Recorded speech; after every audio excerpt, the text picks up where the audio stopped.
Right, it's time for a new unboxing. So this is going to be a little bit, maybe a little bit different than what I've normally bought or shown on my channel.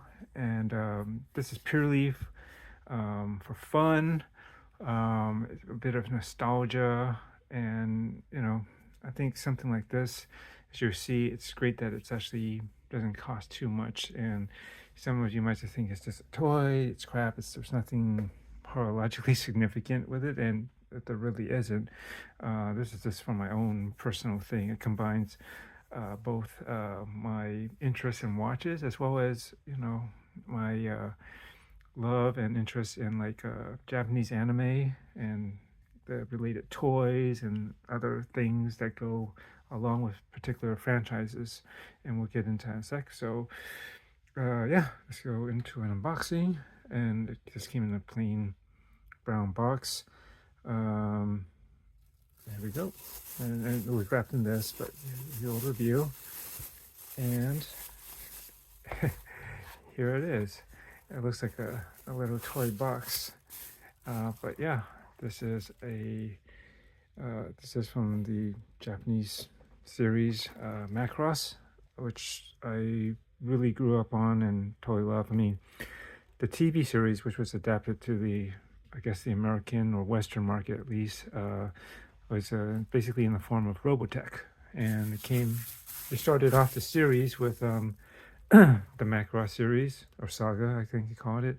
And then later on, when that finished, it was basically three parts. The second part was, I think it was considered the Southern Crossing series, if I'm not mistaken. Maybe I got the words mixed up, but it's the period after the original TV the Macross series was. And then after that it was Genesis, or the New Generation, something like that. At least that's what I believe they called it. It's been a while since I thought about it, and they went back to pretty cool, like transformable, robotic I guess aircrafts of some sort, spaceships in a way, because they could fly in space. They even had transforming armor from motorcycles. Really cool. Great way to end that three-part, I guess, series of different animation stories and characters and all sorts of stuff. But the first one was always my favorite, was Macross. It was just something I grew up on as a kid in the 80s, and love to this very day. And this is a 40th anniversary watch by I guess you could consider it from is it I think Infantry makes it, but it's maybe part of Kids Logic. I don't know. There's all these branding, and then Harmony Gold, and of course Robotech. Harmony Gold was, I think, the brand company that brought Robotech to us. I forget the exact correlation, but yeah, just cool box artwork. And this is version 1. I believe this came out, if I'm not mistaken, in 2022. So I guess that means that Macross is, if it was 40th, it was 1982. Sounds about right. They came out, like, if not the very late 70s, definitely very early 80s. You can tell by the style, and if you hear some of the music, especially the Minmay music that's in it, you can see it sound, or you can hear that it sounds very 80s.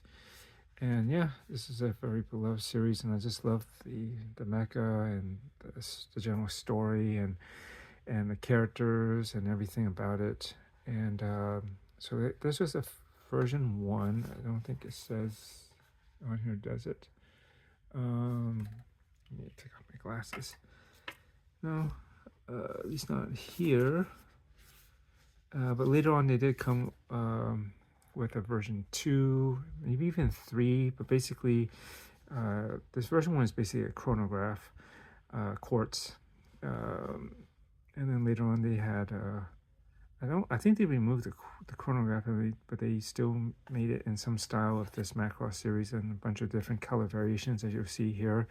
And then maybe even later after that, I think they evolved it yet again. But I didn't like the later iterations. I think this first version with the chronographs was the best, and pretty much all the color variations. It just looked right to me. The other ones this felt a bit cheaper and they didn't do much.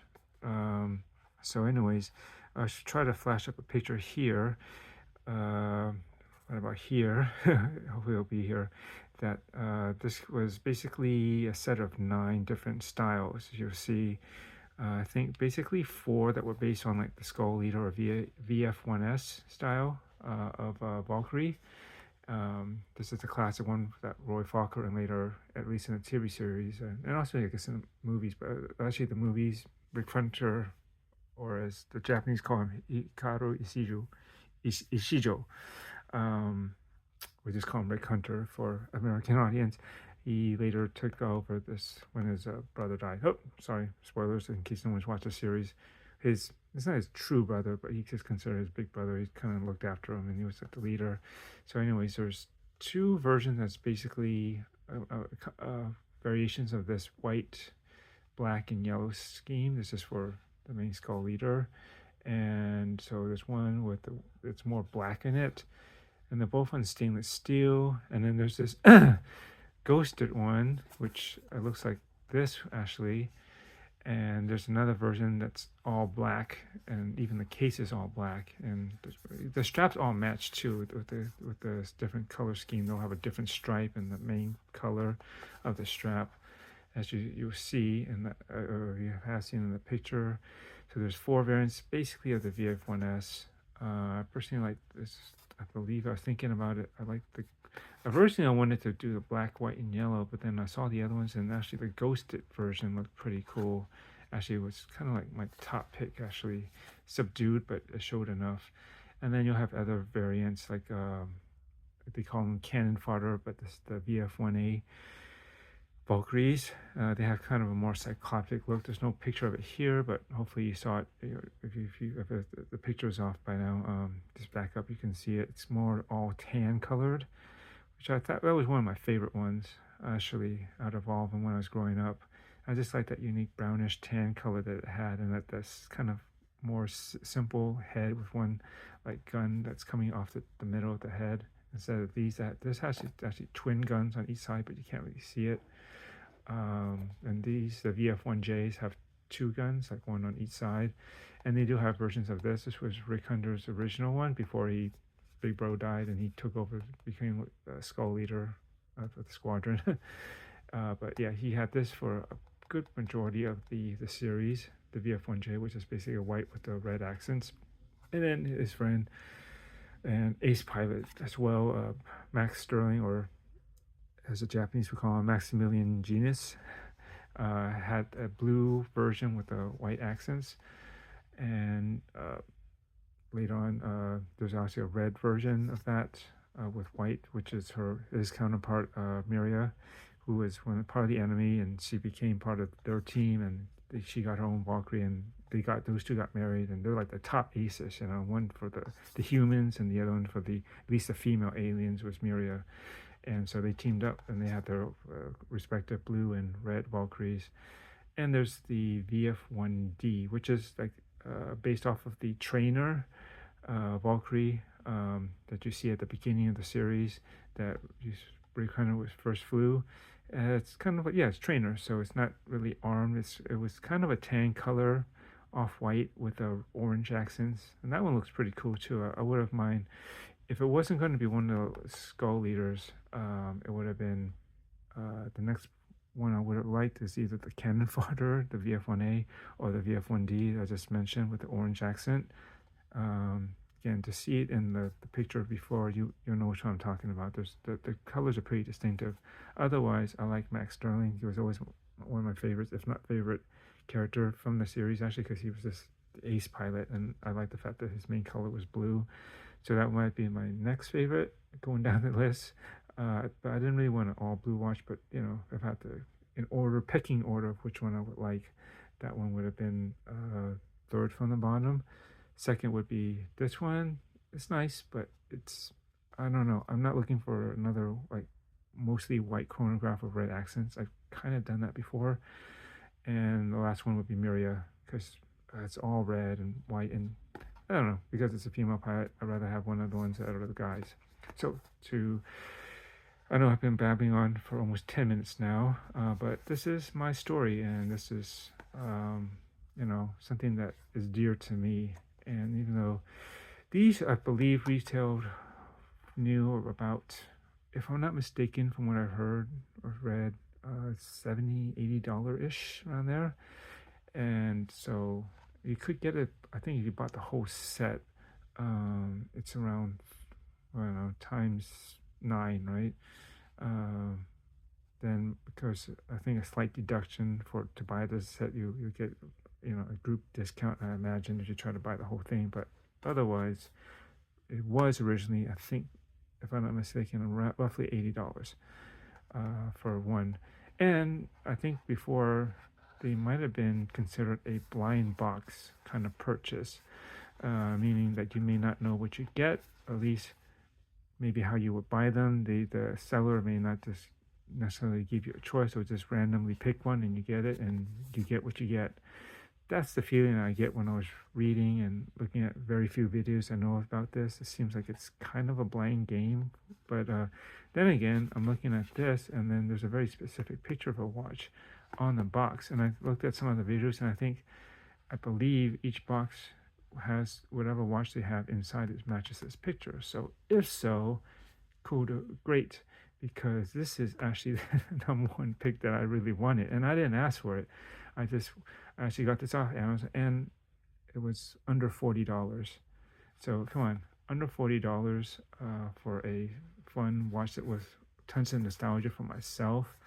And yeah, it's quartz, and I really don't expect much out of it, you know, even at $80, you know, for something like this, you know, it's more of a novelty. It's, you know, it's just going to be decorated and just for fun to celebrate the 40th anniversary of Macross. I don't expect any groundbreaking movement in this whatsoever, and hopefully the quality isn't too cheap or inexpensive, but we shall see. So if I did get this, cool, and because that's what I wanted. And it's sealed here, but I did find that it's not on the bottom, so I'm going to cheat this a little and open it from the bottom. Oh, and look, we see the bottom, the NATO strap, that NATO style, sorry, maybe I can't say NATO style strap, a pass-through strap that's on this sucker, and it seems to match this, and I believe this is the only one that has this gray with a black stripe. So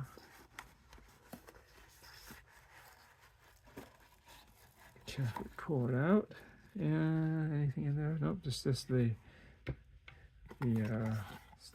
foam for the top piece that helps protect it from bumping on the top. And so it went in like this vertically. And let's have a look. Oh yeah. So this kind of chronograph, see here, let's get the hands out. And it does hack.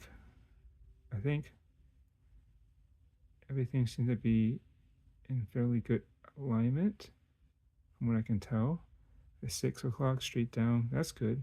I'm not gonna set the time yet. I'm just gonna get into it. What, does it hack? It sort of does. Anyways, again, I don't expect this to be a groundbreaking movement. We'll see how accurate it is. Oh, you know what? Before I do that, I want to just, oh, it looks like it's going to do a date changeover. Oh, right at the midnight. At least it does that well. And we'll do it at this position instead of, 10:10. We'll do it at 2:50-ish, or 1:50, I guess. Keeps going. See, sometimes I like to check to see how loose the alignment so far, from what I can tell. Let's zoom up on this. It's actually hitting the marks pretty good. I don't even know what movement is it. I imagine it's a cheap Chinese quartz movement. Maybe possibly a Miyota, if we're lucky, but so far most of it seems aligned. So this is one of these other kind of quartz chronograph movements where the running seconds is actually the main, center seconds here, and then I believe if you start the chronograph, there's not really a click, you know, it's not one of those, but yeah, so it'll run, and I think it's down here, right? That's the seconds.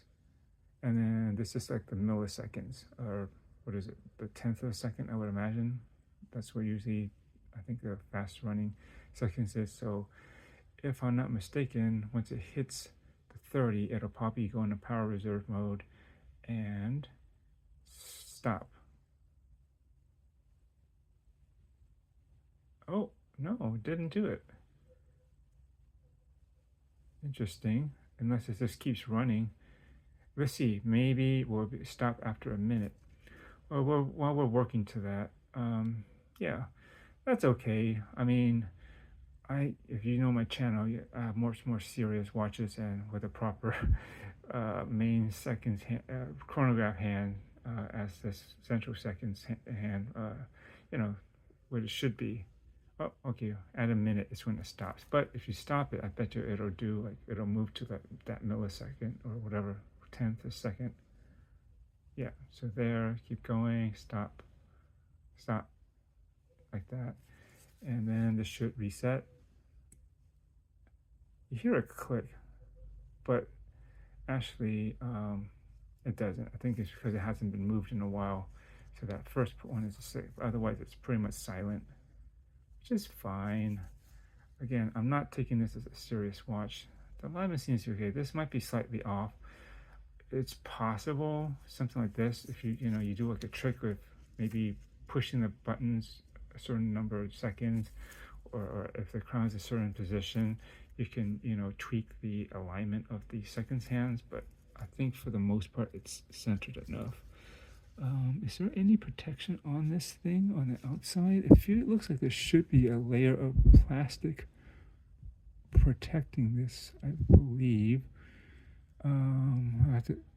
Yeah, it's gotta be, because it just looks like there's something on there, but we'll get into that later. So yeah, this is gonna be just my fun nostalgic watch to celebrate Macross, and I'm glad I got this version. It's got this kind of matte plastic gunmetal, and it is metal. This isn't bioceramic, aka fancy plastic, if you want to even call it fancy.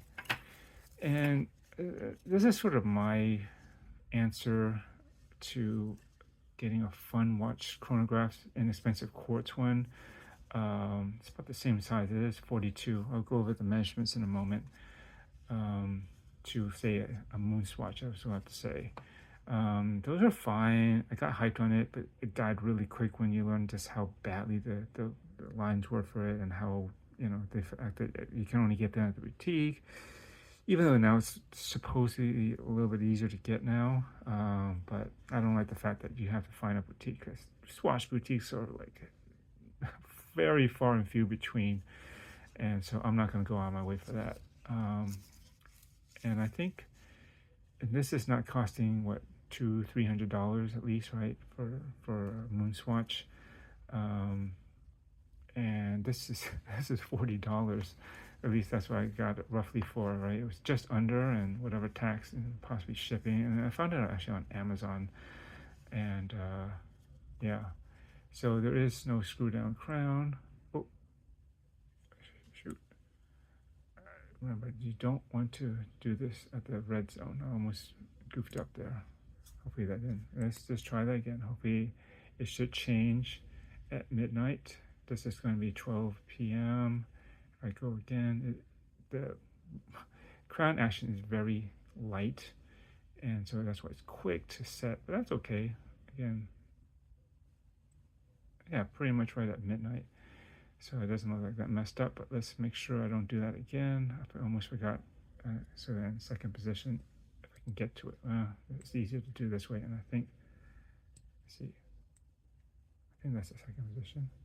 1, 1, 2. It's a little bit, I can kind of feel for it. I'm not sure if I got it. Let's see. If I did, nope.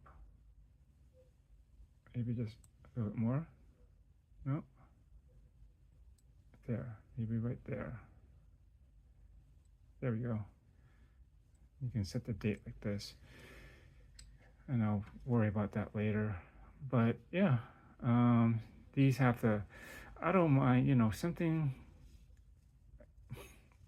So what I was going for was, I don't know, I got inspired by a few things.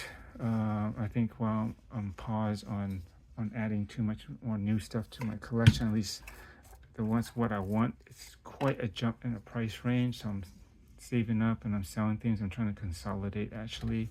I'm going to do a new stated collection once I feel like I'm at a good spot that I've settled on. Maybe just prior to getting something new, but I probably won't be. It's a bit of a stretch what I want, so we're not going to get into that. But for some reason, I got to thinking about like my old Seiko Flighty Master, right? The Flighty, the Quartz one, not the one with the mechanical one, which was very cool. But you know, those are around $3,000-ish or so, depending on condition and where you're getting it from.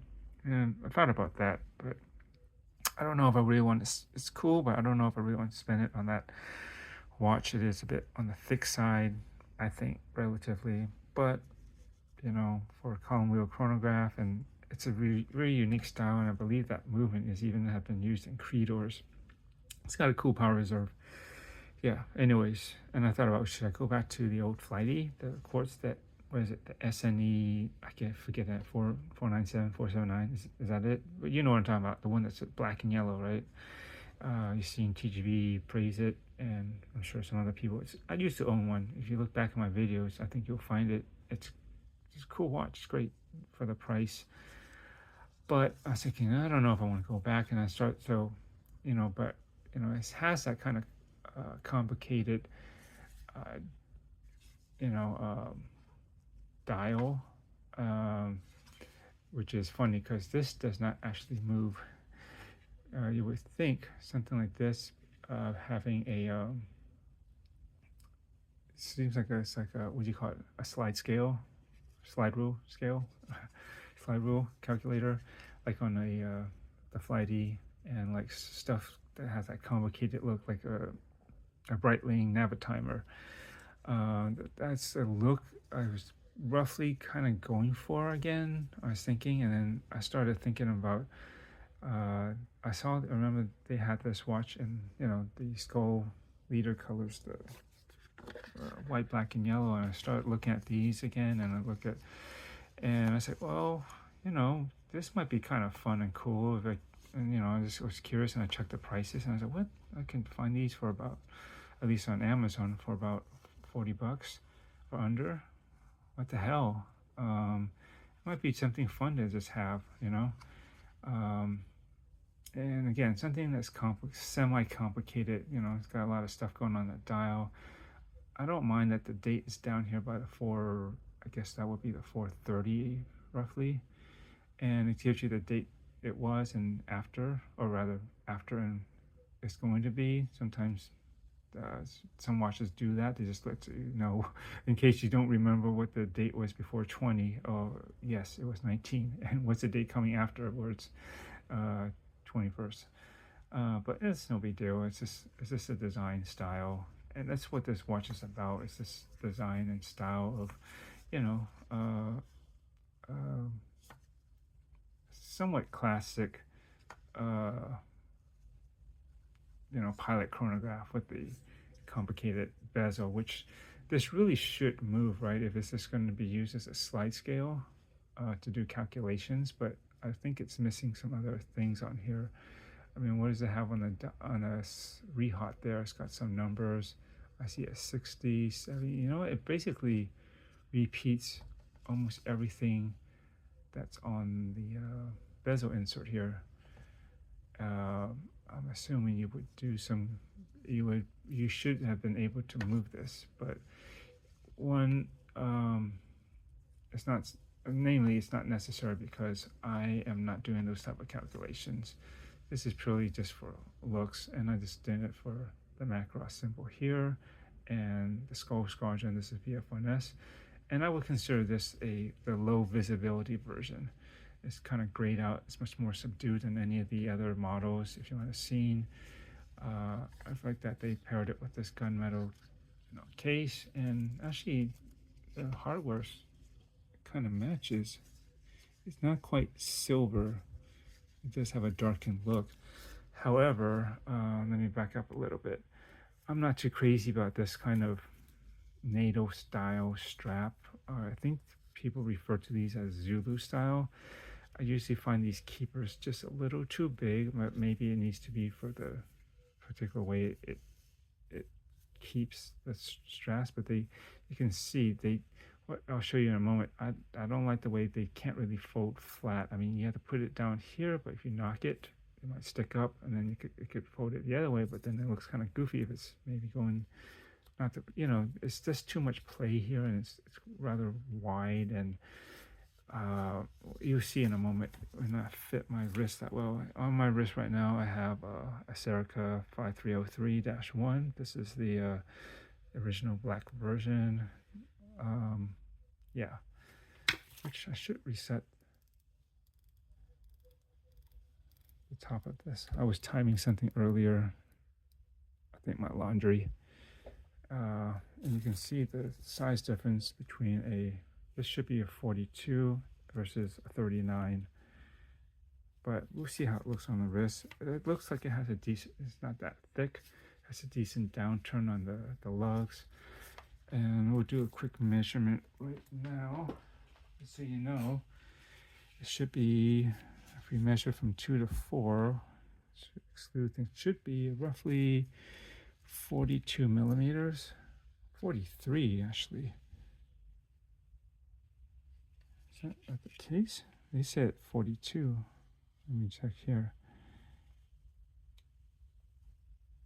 Yeah, 42. What was I measuring? Maybe I got blocked off by that pusher. So if I do it right at the case, sorry, I'm off camera, and not touching the buttons, I'm just on the case right above it and still on the case. Yeah, it's 42. And if you measure it this way, especially, it's definitely, there's nothing in the way. It's 42. Thick lug to lug is 50-ish. It's a little over, but that's all right. As long as you got a little bit of downturn, I think right around 50 is. We try not to pass that too much. And then if I measure just that to the flat I don't even think this is sapphire. It's under 11 millimeters thick. And yeah, we'll take a quick look actually on the back here. You can see it'll show the 40th anniversary thing here. And I'll get this on wrist. Macross 40th anniversary, 30 meters, which is sufficient. It's like a swatch. You can get it wet. 30 is not an issue. I've gotten things with less water resistant in water before. But that's cool. Nothing special, but it's, at least it's marked like that. I don't think there's a specific limited number or edition number on these.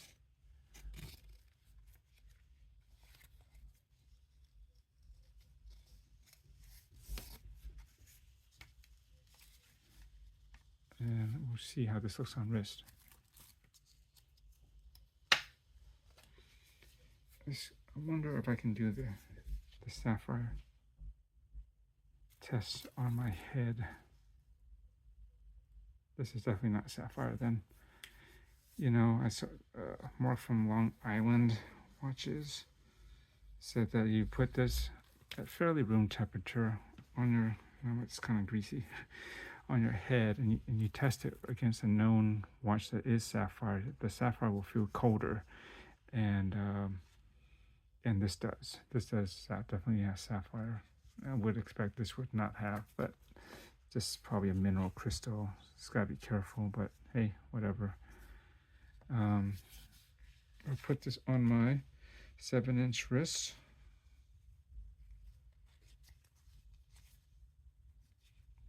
At least in the past, I've not found a lot of success in making this type of strap look and wear right on my wrist. So I got that on like so. That part is fine, but then you tuck this back in, and let's just do this off camera because it's quicker.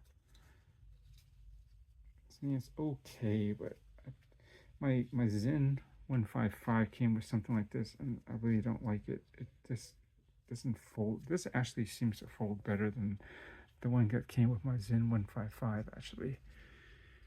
I don't know why that one just looked weird trying to do this part of it. It just didn't seem like it was fitting in the right area. And there you go. So this is what I mean. Like, you could do this with it. That looks stupid. Or you can do that. I don't know. Maybe over time it might be even more loosey-goosey and could, you know, flip. But you try to commit it to fold down on one side. And what looks right, I guess this could go up conceivably, but that would look kind of goofy too. It should go, you know, both of them should just go down.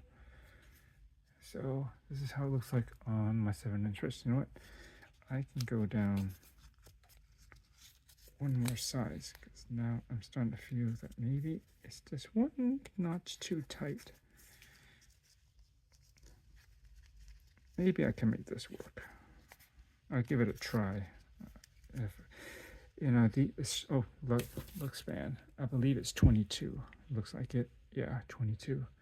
So it's a fairly common strap size. Strap width 22. It's either 20 or 22, most common, right? And I don't think I still have quite a bit of a fair number of 22 millimeter straps, and I'm sure I can get more, but I think obviously this will work pretty well with this. Let's pull this down slightly so that, you know, it looks about right between these two fixed keepers. I'll give that a try. This actually looks and seems to work better than the Zen 155 Bright Star that I have in terms of this type of strap. That one just didn't work right. I tried it. It's just rubbish. But somehow this one actually works better than that.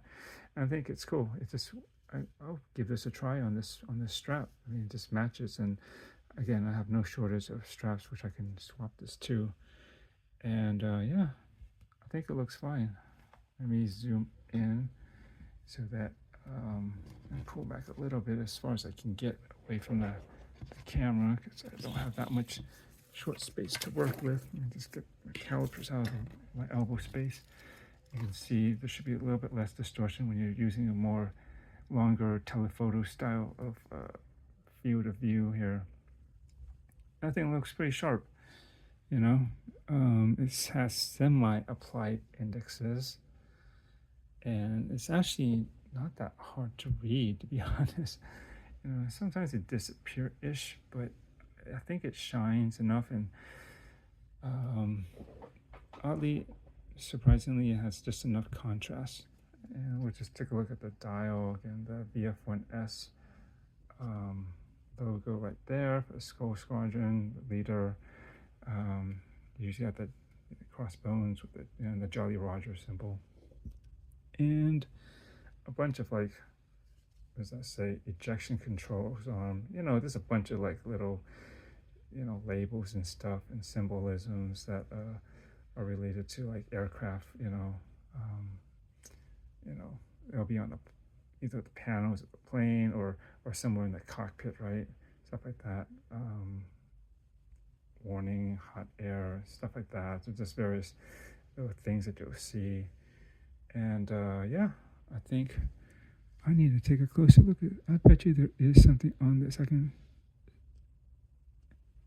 hope so. Otherwise, I'm going to be kind of moated peeling off the bezel sticker. It's a sticker too. No, that's Swatch, right? I think they have some sort of decal as their There we go. That looks better already. And I'm curious. I bet you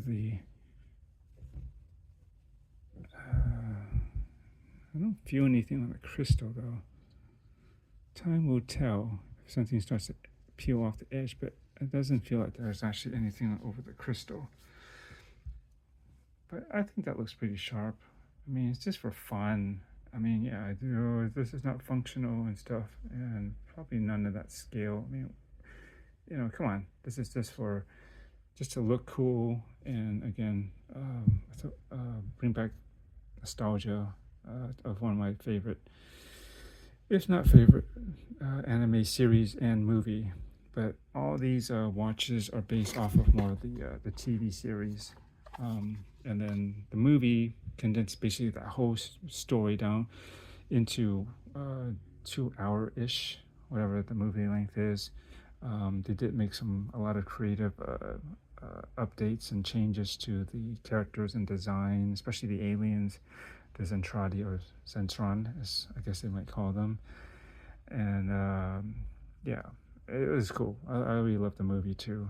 I think that's the best version of it in a way, because they just refined it and made it more detailed, and I just like to look at the movie bit more.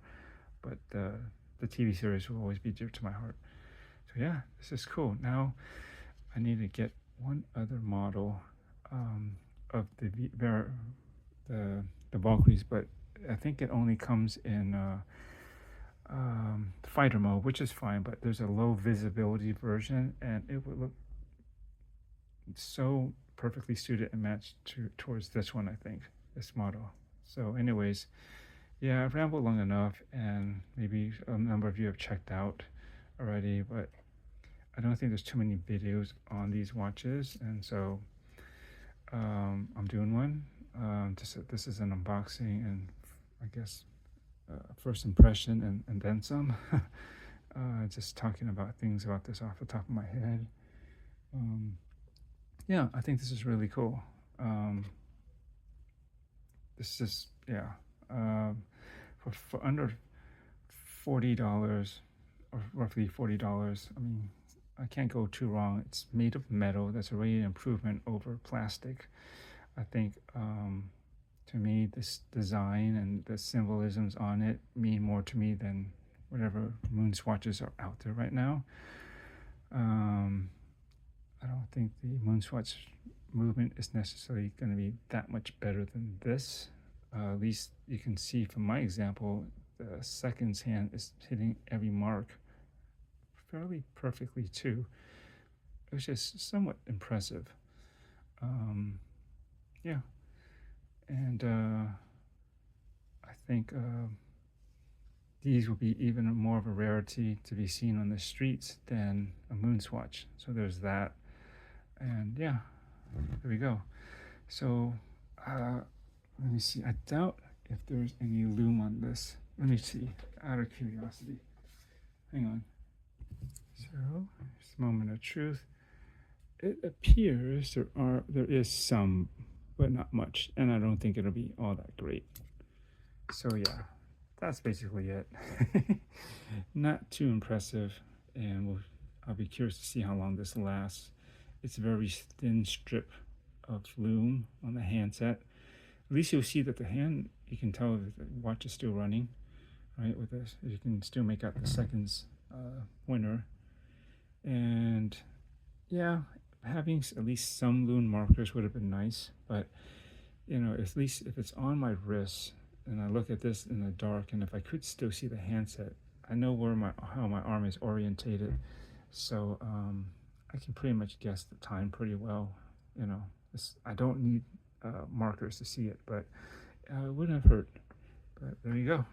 It is Lumed actually to some degree, just enough, let's say. Put this back on, and try to turn on the side lamp here. Turn it about 20%, and there we go. Yeah, I think this is a pretty cool, fun addition. I was worried that I might get the one that I at least wanted, which would be the red Miriya version. It would be cool if you got that, if you also had the blue Max one to pair it up with, but not by itself. And it would have been a bit of a waste. I wouldn't have felt as compelled to wear it. But this, I can see putting this on once in a while to have some fun, something. It's ready to go. We'll see how accurate it is. I'll measure it, and as all my watches I do, and we'll see.